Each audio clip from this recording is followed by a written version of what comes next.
에베소서 5장 21절로 6장 4절까지의 말씀입니다. 그리스도를 경외함으로 피차 복종하라. 자녀들아 주 안에서 너희 부모에게 순종하라. 이것이 옳으니라. 내 아버지와 어머니를 공경하라. 이것은 약속이 있는 첫 계명이니 이로써 내가 잘되고 땅에서 장수하리라. 또 아비들아 너희 자녀를 노엽게 하지 말고 오직 주의 교훈과 훈계로 양육하라. 아멘. 언제가 울진에 있는 내수면 의료박물관에 갔더랬습니다. 거기 가니까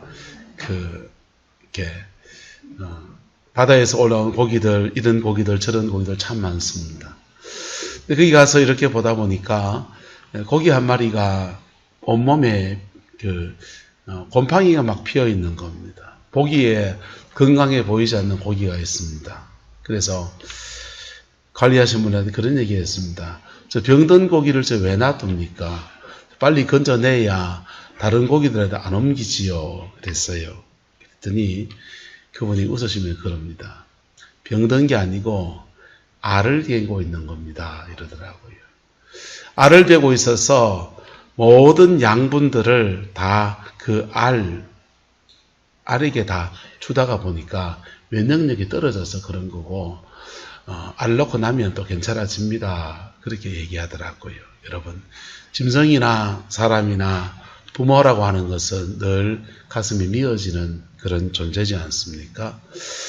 이렇게 어버이 주일을 기념하는 날인데, 지금 자제분 되신 분이 안 계시고, 저는 이제 어버이 되신 분들이 많이 계셔서, 빈대를 좀 맞추어서 말씀을 좀 나누기 원합니다. 여러분, 부모 생각하면 늘 가슴이 아프고, 또 이제 우리 여러분들이 어머니가 돼서, 어버이가 되셔가지고 지금 효도를 받아야 될 입장에서 보면은 옛날에 내가 왜 그랬던가라는 생각도 있을 테고, 또는 우리 아이들은 왜 내한테 요 정도밖에 안 하지 이런 마음도 있고, 우리 아이들은 너무 잘한다 이런 것도 있을 겁니다. 여러분 어떻습니까? 효도 많이 받으셨습니까? 네? 효도 많이 받으셨습니까? 좋은 옷을 사주시던가요? 아니면 좋은 음식으로 대접을 하던가요? 좋은 선물을 주던가요? 통장에다 돈을 꽂아주던가요? 가정마다 자녀들이 부모에게 효도하는 모습들은 다들 그렇게 다르게 펼쳐져요. 근데 오늘 시대는 참 여러 가지 변화의 시대를 우리가 살아가요. 전 세계적으로 두 개의 큰 문화권이 있습니다. 하나는 동양 문화권이고요. 또 하나는 서양 문화권입니다. 서양 문화권은 유목을 기반으로 이렇게 모든 민족의 형성이 되어 있습니다. 뭘 기반했다고요? 유목이요. 그래서 소 좀 먹고 사는 사람들. 그 사람들은 서양 문화권입니다. 육식을 주로 하고. 그 서양 문화권들에서는 사람과 사람 사이를 수평적인 관계로 봐요. 무슨 관계로 본다고요? 한번 따라합시다. 사람 위에 사람 없고, 사람 밑에 사람 없다. 사람과 사람 사이를 수평적 관계로 봅니다. 남자와 여자가 수평적 관계이고, 부모와 자식이 수평적 관계이고, 임금과 신하도 무슨 관계이고? 수평적 관계예요. 사람과 사람 위에 사람 없고 사람 밑에 사람 없는, 그게 서양 문화의 전통이에요. 반면에 동양 문화는 어떠냐 하면요, 동양 문화는 수직 문화입니다. 사람과 사람 사이에 수직적인 위계 질서가 존재합니다. 윗사람과 아랫사람이 있습니다. 임금이 높습니까? 신하가 높습니까? 예? 임금이 위에 있고 신하는 밑에 있는, 그게 동양 문화입니다. 서양 문화는요, 임금이나 신하나 동등하다고 생각하기 때문에 그들은 원탁을 두고서 이렇게 둥근 탁자를 앉아가지고 이쪽에 같이 앉아서 이렇게 먹어요. 누가 더 상석이고 누가 더 말석이고 이런 것들을 없애버립니다. 이게 서양 문화의 특징이에요. 왜 이런 문화가 형성됐냐? 서양은 육식, 양을 치고 말을 기르고 소를 기르는 목축을 기반으로 합니다. 목축을 기반으로 하니까 아주 한 임금이 등장해가지고 막 사람들을 부리고 막 호령하면요, 양 몰고 떠나버립니다. 양 몰고 떠나서 어디까지 가느냐? 고구려 옆에 돌고리라는 나라가 있었습니다. 돌고리 유목민족입니다. 이 돌고리 우리나라와 같이 옆에 붙어 있어요. 형제 나라를 했는데 그 돌고리 지금은 터키입니다. 어디가 있습니까? 중동까지 가 있는 거예요. 멀리 그냥 양 물고 가버려요. 그러니까 사람을 뭐 해야 되고 존중해야 되고 함부로 하면 안 되고 수평적인 관계에서 사람을 대해야 되는 그런 문화가 자연스럽게 발달했습니다. 반면에 동양은요, 땅을 기반으로 살아갑니다. 전지를 두고 어디 갑니까? 장로님 맞지? 땅덩어리에서 농사 짓고, 벼농사 짓고, 밭농사 짓고, 밥 먹고 살아가는데, 이 전지를 두고 어딜 갑니까? 임금이 세금을 가하게 매겨도, 고울러님이 아주 그에서 암행의사로 왔으면 좋겠다 싶어도, 땅을 두고 가지 못하니까, 거기에 그냥 뿌리를 내리고 살아가는. 그래서 점점 더 윗사람은 권위를 더 많이 가지고 아래 사람은 더 이렇게 하는 그런 문화 구조가 이 동양에 존재하는 겁니다. 오늘 시대는 서양 문화가 동양 문화와 맞물려 가면서 어떤 것들은 우리의 많은 문화들이 서구화되어 있습니다. 그렇지요? 어떤 것들은 여전히 동양의 전통적인 문화가 한국을 지배 삼키고 있어요. 지고 있습니다. 한국 사회에서 보수적인 사람과 좀 진보적인 사람의 차이가 어떤 차이가 있냐? 보수적인 사람들은 주로 상명하복식의 그런 문화에 익숙하고 군사 문화 같은 거 좋아하고, 그런데 진보적인 사람들은 수평과 수평, 사람과 사람 사이에 수평적인 관계를 추구해가는 그런 문화적인 특징을 띱니다. 무엇이 좋은 겁니까? 문화라고 하는 것은 무엇이 옳다, 무엇이 그러다고 말 못해요. 어느 때 적절하냐의 문제예요. 그러나 어쨌든 지금은 전 세계의 세계적 흐름은 서구 문화의 흐름을 따라가고 있는 것이지요. 자, 그런 변화의 시대 안에서 우리는 살아가고 있고, 거기다가 모두들 나이가 이렇게 노령화 사회로 넘어가고 있어요. 그래서 오늘 시대에도 반드시 효도를 해야 되고, 그 효도할 때 하나님은 말씀하시기를 약속이 있는 첫 번째 계명이라고 했습니다. 무슨 계명이라고요? 약속이 있는 첫 번째 계명. 10계명의 말씀은 1부터 4계명까지의 말씀은 생명에 관한 말씀이에요. 무슨 말씀요? 생명. 그래서 여호와를 경외하는 것, 하나님을 바로 섬기는 자에게 하나님이 생명을 주셔서 영생의 은혜를 주시고, 그리고 그 생명과 함께 하나님을 예배하는 자에게, 오늘도 예배하는 저와 여러분들에게 하나님의 성령 안에서 생명력을 주셔서 이 땅을 하나님의 생명으로 살아갈 수 있는 은혜를 베풀어 주십니다. 이게 1부터 4계명까지의 축복이에요. 근데 5계명부터는 이 땅을 살아가는 자에게 주시는 하나님의 은혜입니다. 땅에서 잘되고 장수하기를 축복합니다. 부모를 공경하셨습니까? 여러분들이 부모를 공경했다면 하나님 말씀하신 대로 땅에서 잘되고 뭐 할 것이다? 장수할 것이다. 그럼 여러분의 자녀들은요?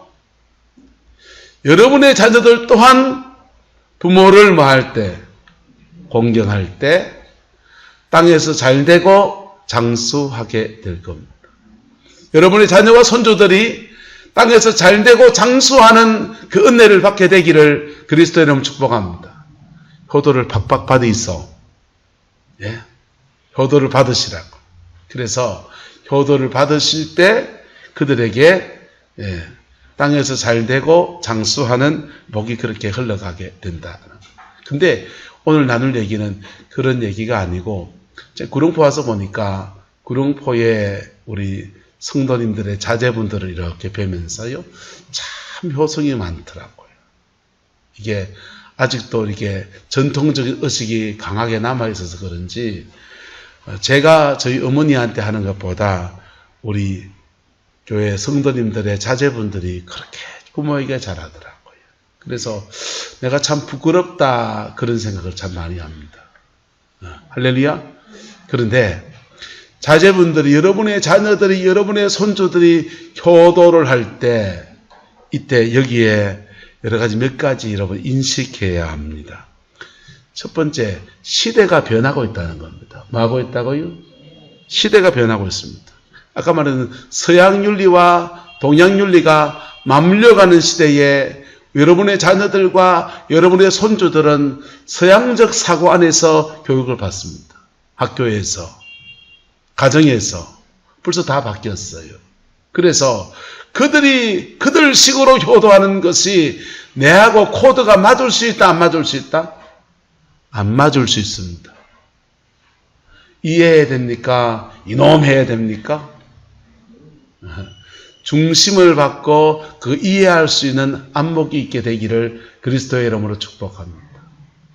개하고 고양이는 개는 반가운 사람을 만나면 꼬리를 흔들고 고양이는 다른 액션을 취한다 그래요. 그래서 서로 다른 액션을 취하기 때문에 서로 반갑다고 말하는 게 서로 오해를 불러일으킨다는 거예요. 농반전반에 같은 얘기지요. 그런데 사람도 마찬가지입니다. 사람을 존중하고 사람을 사랑하고 내 낳으신 부모님을 존중하고 할머니를 사랑하고 할아버지를 존중하는 것은 동일한데 그것을 표현하는 방식이 다를 수 있다 없다? 다를 수 있다. 그것을 여러분 넓은 마음으로 받아들일 수 있기를 예수 이름으로 축복합니다. 두 번째는 노노부양의 시대가 됐다는 거예요. 노인이 노인을 부양해야 되는, 만약에 전통적인 효도로 말한다면 노인이 노인을 부양해야 되는 그런 시대가 되었다라고 하는 것입니다. 저희 친할아버지는 일찍 돌아가셨어요. 그래서 잘 기억이 잘 없어요. 그런데 외할머니, 외할아버지는 꽤 오래 사셨습니다. 그 두 어르신이 이렇게 큰아드님, 외삼촌이죠. 외삼촌 집에도 계시다가 나중에는 요양원에 가 계셨더랬어요. 그런데 요양원에 계실 때 그 외할머니가 우리 엄마가 큰딸이거든요. 너희 집에 좀 가 있으면 안 되냐 이렇게 말씀을 하셨어요. 근데 우리 어머님이 그 말을 이렇게 잘 받아주지를 못했어요.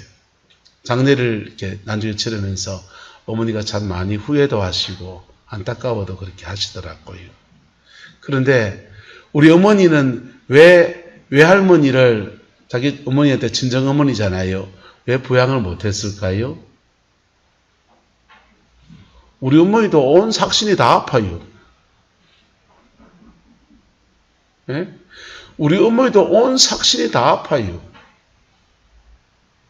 노인을 부양해야 되는 그런 시대, 60대 노인이 70, 80대 노인을 부양해야 한다면 그런 시대에 살고 있는 것. 그리고 요즘에 아파트 구조라는 게 집집마다 주택을 살든지 아파트에 살든지 방 구조는 전부 다 그게 아파트 구조거든요.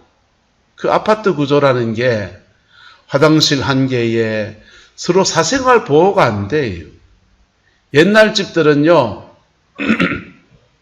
큰 집에 이 집 저 집 이렇게 대소가 같이 살진 하지만은 화장실은 당연히 바깥에 있고요. 그리고 부엌 따로 두고 이래서 그 안에서 셋방 모이고 해가지고 다 따로따로 생활하는 거예요. 그래서 같은 공간 안에 있는 것 같지만은 실제로 같은 공간이 아니에요. 그러면서 대소가를 이루고 그래 살았는데 지금은 살아가는 집 구조가 전혀 그렇지가 않아요. 우리 김본성 고사님 집에 가보면은 집 구조가 참 묘하게 돼 있어요. 아버님, 어머님 매시는 다른 방이 하나 있는데 그 방이 원룸처럼 따로 돼 있습니다. 그리고 원룸처럼 되는 아버님, 어머님 방에 가면은 화장실 따로 있고 싱크대 따로 있고 가스레인지 다 따로 있고, 그래서 혼자 끓여 드시기도 하고 같이 드시기도 하고. 그래 부모님을 외시고 살려면 집을 새로 지어야 돼요. 그래서 우리는 새로운 시대 안에서 효라는 것을 생각해야 되고, 새로운 시대 안에서 자녀 세대는 효를 하고, 또 부모 세대는 자녀 세대의 그 효를 받아들이면서 함께 그렇게 복된 가정을 만들어 나갈 때, 하나님은 약속하신 말씀대로 내 부모를 공경하라. 그리하면 네가 땅에서 잘되고 장수하리라. 할렐루야. 시대를 떠나서 여전히 동양과 서양을 떠나서 모든 인류에게 주어진 하나님의 말씀은, 변하지 않는 말씀은 가정 안에서 여전히 이루어지는 거예요. 할렐루야. 그 축복의 역사가 여러분의 가정 안에 흘러가게 되기를 예수님의 이름으로 축복합니다. 저는 저희 아버님, 어머님이 이렇게 저희를 이제 낳았잖아요. 저는 둘째입니다. 근데 제 위로 누나가 있고요. 그리고 제일 큰 맏딸이 큰 누나고요. 그 다음 둘째로 태어난 이미 제 형이고, 큰 형이죠. 그리고 제가 있고, 동생이 하나 있습니다. 제가 살아가는 성장 과정을 어렸을 때는 당연히 그렇게 사는 거니까 잘 몰랐어요. 그런데 세상을 나와서 살아보니까 부모님이 이건 참 이렇게 해줘서 참 좋았겠다, 이런 것도 있고요. 어떤 거는 부모님한테 참 감사한 것도 있습니다. 먼저 감사한 건 뭐냐 하면요, 아버지가 학교 선생님이셔서 도서관의 열쇠를 가지고 있었습니다. 도서관 담당이셨어요. 그래서 도서관 열쇠를 주셔서 도서관에 있는 시골 초등학교, 구포동구 초등학교라고 울진에 있는 그 초등학교의 도서관이 그렇게 많은 책이 있는 것은 아니지만은 거기 있는 책들을 하여튼 무조건 다 읽었습니다. 그리고 아버지가 학교 선생님이라는 그 혜택들을 더 많이 누렸어요. 대구로 왔을 때는 아버지가 그래도 깨어있는 분이시니까, 공부하신 분이시고 하니까 저희한테 겨울철에 타도록 스케이트를 식구 세대를 다 사주신 겁니다. 그래서 겨울만 되면 금호강을 가서 스케이트를 타고 그렇게 좋은 혜택들을 많이 누렸습니다. 근데 아쉬운 게 있다면 몇 가지가 있는데요. 그거는 저한테 늘 그 말씀을 하셨어요. 형아 말 잘 들어라. 누나 말 들어라. 어머님, 아버님은 학교 가서 학교 선생님 하시고, 어머니는 오징어 덕장에 가서 오징어 말렸습니다. 또 살림의 보탬이 되려고, 후포에서. 오징어 말려 나가시면, 저는 개구치 타는 어린아이가 하나 집에 앉아있으니까 불안하잖아요. 그래서 저한테 뭐라 그러시냐면, 형아 말 들어요. 누나 말 들어. 우리 형아와 누나는 학교에서 공부도 잘하고, 모범생이고, 똑똑하고, 정말 누나는 살림인 천지락하고 그랬습니다. 근데 형아 말 잘 들어, 누나 말 잘 들어라. 그렇게 제가 자라다 보니까 저는 뭐가 생겨나지 않냐? 리더십이 생겨나지 않았어요. 나중에 동생이 태어났더랬습니다. 동생이 태어났는데 그놈이라도 좀 갈구면서 이놈 해라 저놈 해라 하고 놀아야 되는데 우리 어머님 아버지가 늦둥이를 보신 거예요. 동생을 늦둥이로 봐놓으니까 할아버지 할머니 밑에 자랄 때 애들 키우느라고 귀여워하지도 못하는 애가 하나 툭 태어나니까 얼마나 눈에 넣어도 아프지 않게 그래 줄줄 빠시면서 키웠어요. 동생을. 그래서 동생을 손찌검 한번 했다가 뒤지게 제가 혼나고요. 그래서 저는 가정 안에서 뭘 못 배웠냐? 리더십을 못 배웠습니다. 리더십을 못 배웠는데 학교 다니고 공부할 때는 몰랐어요. 그런데 대학을 졸업하고 목회라는 현장에 탁 돌아보니까 작은 교회의 교육준사부터 시작했는데 그 교육준사를 해도 내가 지도자더라고요. 목사, 전사가 설교만 하면 되는 게 아니고 내가 지도자이기 때문에 지도자로서 이것 해야 됩니다. 저것 해야 됩니다. 계획은 이렇습니다. 사람들을 통솔하고 방향을 설정하고 그런 것들을 꾸려가는 데 있어서 전 너무 준비가 안 돼 있더라고요. 감사한 것은 교회 일을 해나가면서 또 하나님의 은혜 아래서 그런 것들이 교정이 되어지는 여정들을 걷게 해주셨어요. 할렐루야. 또 하나는 어머님 아버지가 저를 감독을 하지 않았어요. 후포가 얼마나 좋은 땅인데요.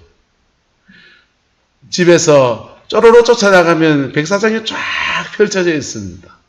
저쪽으로 하면 바위산이고요. 이쪽으로 하면 백사장 넓은 후포 그 바닷가에 그냥 던져져 있는 겁니다. 이리 걷다 보면은 이런 풀 있고 저런 꿀 있고요. 조개 껍데기 던져져 있고 겨울철 봄철 되면 미역 주워내고요. 재밌는 게 천지 많습니다. 바다가 실정이 나면 산 위로 올라가면 태백산입니다. 산에 올라가서 숨바꼭질하고 뭘 뜯고 캐고 나면요. 한쪽은 시간이 다 가는 겁니다. 그래서 저는 굉장히 자연 친화적입니다. 바다도 좋아하고 산도 좋아하고 대구로 갔더니 대구도 마찬가지였습니다. 대구 동천초등학교 학교 선생님이 되셔서 아버님이 초등학교 안에 사택에 살았는데 학생들이 다 학집에 가고 나면 운동장 전체가 내 앞마당입니다. 뒤쪽 문을 열고 나면 대구 금호강입니다. 강변에 민불 조개 뜯고요. 미꾸라지 잡아오고요. 놀기 천재입니다. 그래서 제게는 뭐가 있냐면 굉장히 자연 친화적이고 노는 거 좋아하고 바닷가에나 물가에 가서 노는 거 좋아하고 근데 규모 있게 사는 데 대해서 훈련받지를 못했어요. 어렸을 때. 아버지가 학교 선생님인데 아버지가 손풍검을 치시고요. 아버지가 학교 퇴직하고 난 뒤에는 기간제 교사 하시면서 하나만 가르쳤거든요. 미술을 가르쳤습니다. 저는 미술을 배워본 적이 없어요. 아버지가 손풍검을 치시는데 저는 집에서 음악을 배워본 적이 없어요. 그게 부모로부터 받을 수 있는 것을 못 받은 몇 가지 점들입니다.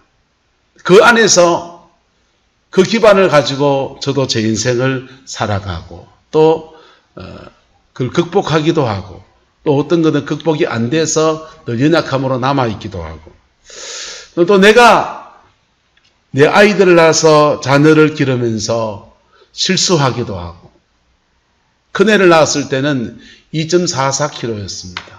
그래서 너무 몸무게가 약하니까 아내가 큰애를 막 어쩔 줄 몰라서 키우는 겁니다.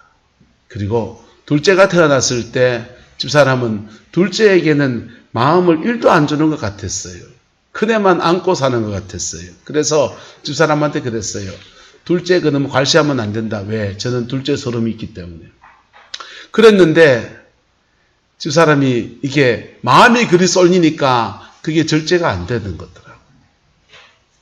그러다가 좀 지나서 큰애가 은혜를 받고 목회자가 되겠다고 한 순간부터 큰애가 나하고 같은 길을 걸어가네 싶어서 제 눈에 누구만 들어오겠어요? 큰애만 들어오는 겁니다. 큰애만 들어오니까 자연스럽게 누가 소외가 됩니까? 둘째가 소외가 돼요. 둘째는 어렸을 때는 엄마한테 소외당하고 사춘기 지날 때는 누구한테 소외당하고 얼뜨기 같은 이놈 아버지한테 소외를 당하고 그게 둘째가 살아가는 제 인생의 기반이에요. 참 미안해서 큰애를 서울로 올려보내고 난 뒤부터 그 작은 애가 보이기 시작하더라고요. 그래서 작은 애한테 져주기도 하고 맞춰주기도 하고 하는데 이렇게 여러분 보세요. 우리 어머님 아버지도 저를 양육할 때 지금 생각해 보면은 좀 이게 규모를 갖춰서 양육한 게 아니었고 저도 목사인데 내 자녀를 기르면서 뭘 갖춰서 제대로 알고 결대로 자녀를 양육하지 못한 면이 저한테도 있고 그런데 감사한 것은 따라서 저와 여러분들에게는 하늘 아버지가 있습니다. 저는 그런 과정 안에서 하늘 아버지의 도우심, 진정한 아버지의 은혜를 받으면서 교정이 되어져서 그나마 교정된 모습이 지금 오늘 이 모습으로 여러분 앞에 서 있는 거지요. 그리고 우리의 자녀들에게도 그 인생을 똑바로 살아갈 수 있게 도와주기 위해서 신앙 안에서 교정의 기회를 주려고 부단히 애를 씁니다. 신앙을 권하기도 하고 또 제가 아이들 앞에 사과도 참 많이 했습니다. 이런 부분에서 아빠가 미숙해서 그때 상황들이 녹록치가 않아서 내 인생의 무게가 무거워서 그때 너가 그렇게 못했던 거 미안하다고 그렇게 말하고 사과를 해요. 여러분, 이 땅에 어떤 부모도 완벽하진 않습니다. 할렐루야. 여러분의 부모님들도 완벽하지 않았고 여러분들도 완벽하지 않습니다. 그럼에도 불구하고 우리는 존경과 효도의 대상입니다. 왜요? 완벽하지 않은 중에도 그 나름의 최선을 늘 다해왔기 때문에. 할렐루야. 그것을 자녀 세대가 알고서 마음을 기울여서 아마 이런 모습으로 저런 모습으로 5월달 동안에 여러분들에게 여러 가지 것들을 해나갈 것입니다. 그 속에서 여러분 잘 받아주시기를 예수님의 이름으로 축복합니다. 그리고 때로는 여러분의 자녀들 속에 형식적으로 와서 밥을 사주고 형식적으로는 돈을 보내주기도 하고 하면서 마음속에서는 엉어리진 원망을 가지고 있을 수도 있다. 엉어리진 원망을 가지고 있는 자녀도 있을 수 있습니다. 네, 그럴 수 있죠. 그런 자녀들 위해서 여러분이 해주어야 될 것이 있습니다. 해주어야 될 것이 있는데 그게 뭐냐 하면요. 여러분 한번 따라합시다. 용서를 구합시다. 여러분의 자녀들에게 정직하게 말해 주셔야 돼요. 나의 부족함과 연약함들에 대해서 용서를 구하셔야 돼요. 그리고 그거 용납에 대해서 서로 인격적 관계가 회복되어지는 은혜가 있기를 축복합니다. 그럴 때 하나님이 주시는 은혜와 사랑의 역사가 그렇게 풀어지는 거예요. 이게 가정 안에서 회복의 역사가 이루어지는 겁니다. 여러분, 십자가의 역사는 두 가지 은혜를 우리에게 갖다 줍니다. 죄를 지은 사람은 십자가 앞에 회개하면서 은혜받게 되어 있고요. 죄 때문에 상처받은 사람은 십자가 앞에서 용서하면서 은혜받게 되어 있어요. 십자가 앞에서 용서하지 않는 사람은 은혜를 못 받습니다. 네. 여러분 어떻습니까? 회개해서 은혜 받을 수 있습니까? 용서해서 은혜 받아야 됩니까? 우리 중에 어떤 분들은 회개하셔서 은혜를 받아야 돼요. 할렐루야. 회개해서 복을 받아야 돼요. 또 어떤 분들은요, 용서해서 복을 받아야 됩니다. 십자가는 이 두 가지 면을 이루시는 거예요. 그래서 자녀 세대가 만약에 부모에 대한 원망이 많다면 원망할 이유가 있겠죠. 예? 큰아와 작은아를 차별했든지 시집살이로 구박을 했든지 예? 공부를 제대로 안 시켰든지 유산 상속을 공평하게 안 했든지 뭐 이유가 있겠죠. 이유가 있겠죠. 아버지가 맨날 술 먹고 와서 좁혀는데 방관했든지 뭔 이유가 있겠죠. 가득없이 그냥 원망하겠어요? 뭔가 있겠죠. 그런데 그것을 십자가 앞에 교정하지 못하면 그도 가정을 일구고 인생을 살아갈 텐데 그 삶의 무게가 너무 무거워진단 말이에요. 여러분, 부모와 관계가 불편한 사람들은요, 세상에 나가면 직장 상사와 불편해져요. 왜요? 가정은 모든 인간관계의 목판이거든요. 모든 인간관계의 목판이에요. 이놈의 새끼 내한테 그렇다고 하다니. 그런데 그 아이는 그렇게 원망하며 살아가던 그 아이는, 그 자녀는 직장에 나갔어도 직장 상사한테서 누구의 모습을 봅니까? 아버지의 모습이 보이는 순간 대가리 들어박아 봅니다. 자라보고 놀란 사람이 뭐 보고 놀란다고요? 소뚜껑 보고 놀란다고. 그게 교정이, 예수님의 은혜 아래서 교정이 되지 않으면 여기서 터지던데 저기서 터졌는지 그렇게 삶의 자리 안에 트러블 메이커로 살아가는 거예요. 인생이 쉬울까요? 어려울까요? 스스로 진흙탕 같은 인생을 막 만들고 살아가지는 거예요. 여러분, 자녀에게 용서를 구하는 게 어렵습니까? 용서를 구하십시오. 할렐루야. 네. 필요하면 무릎 꿇어도 됩니다. 저 무릎 꿇었습니다. 둘째한테. 두 번째는요, 가정 안에서 어둠의 흐름들이 있어요. 영적 전쟁을 싸워주셔야 돼요. 영의 문제는 미신이 아닙니다. 실제 존재하는 어둠의 세계, 그것이 가해자와 피해자와 피해자와 가해자 사이에 계속해서 영적 흐름으로 만들어져 있어요. 그래서 가정 안에서의 영적 전쟁을 싸워주십시오. 세 번째는요, 걱정을, 자녀 중에서 무슨 자녀가 제일 좋습니까? 네. 너들 염려 안 하고 부모 걱정 안 지고 사는 자녀들이 좋잖아요. 장로님 맞지요? 똑같이 거꾸로 여러분들도 자녀들에게 염려 끼치지 않는 부모님 되시기를 축복합니다. 네. 갑자기 노년생활 속에 보내는 부모님들이 부부 사이에 문제가 생겨서 엄마하고 맨날 찌그닥 싸우면요, 자녀들이 걱정합니다.